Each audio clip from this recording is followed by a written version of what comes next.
Jom tengok soalan ini. Soalan ini dari Peris 2024 kertas 2 soalan 10. So tajuk dia campur-campur lah. Ada geometri koordinat, ada sukatan membulat. Okay. So dia cakap ini sebuah semi bulatan ABCD berpusat di D. So titik P tu bergerak dengan keadaan PB sama BC sama BA.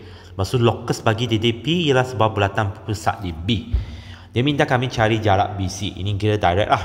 Sebab dua-dua koordinat pun sudah ada. So bermaksud kami terus guna rumus lah. Okay. So this one will get 5 square root 2. Okay. Soalan B.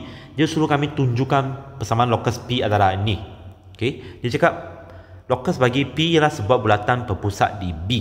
Ini titik B sudah ada. Okay. Jejari bulatan tu adalah berapa? Sama BC sebab dia cakap PB sama BC sama BA. Okay. BC kamu sudah dapat di A kan? So bermaksud kamu boleh terus buat. So bermaksud X tolak 2 square plus Y tolak 3 square. This one will equal to 5 square root 2. So lepas tu kami kuasa 2 kan ke tutup belah. So X square plus Y square minus 4X minus 6Y plus 13 equal to 50. So rearrange X square plus Y square minus 4X minus 6Y minus 37 equal to 0. Tertunjuk. C1. Dia minta kami cari luas sektor major BAPC. So bermaksud sini lah.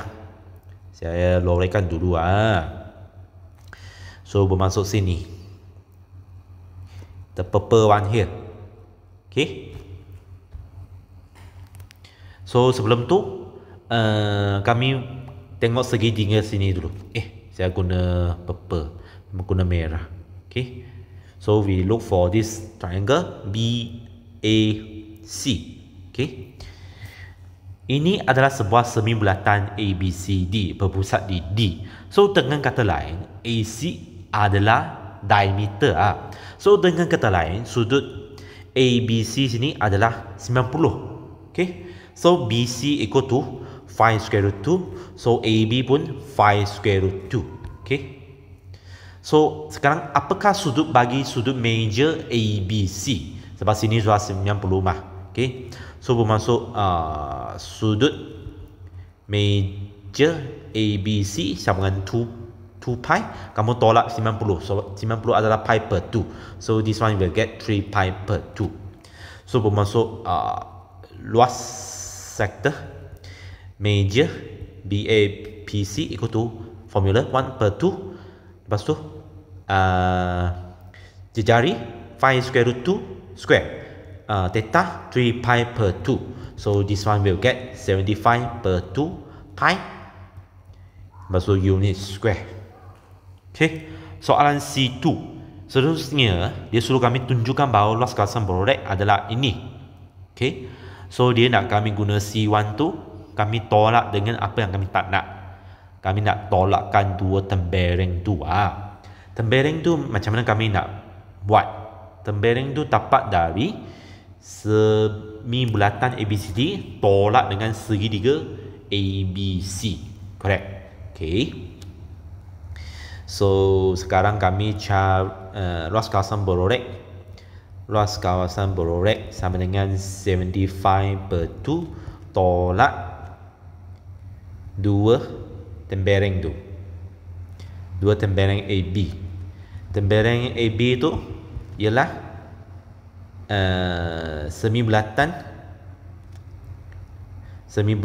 ABCD tolak dengan segitiga ABC. Okay. But before this kami mau cari maklumat dulu. Okay. Apakah jejari bagi semi bulatan ABCD? Okay. Sebelum tu kami back to ini segitiga ABC. Kami cari panjang AC dahulu. So AC square equal to 5 square root square plus 5 square root 2 square. So bermaksud AC square equal to 100. So bermaksud AC equal to 100. Tapi kami nak jejari saja. Jejari ialah AD lah.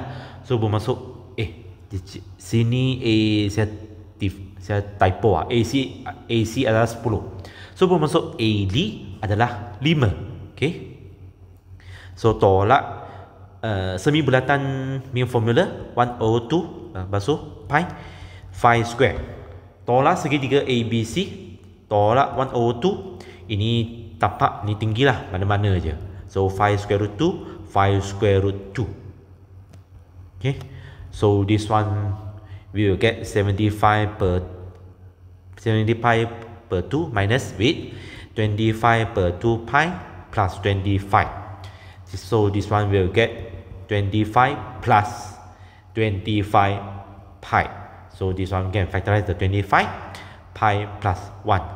Tertunjuk.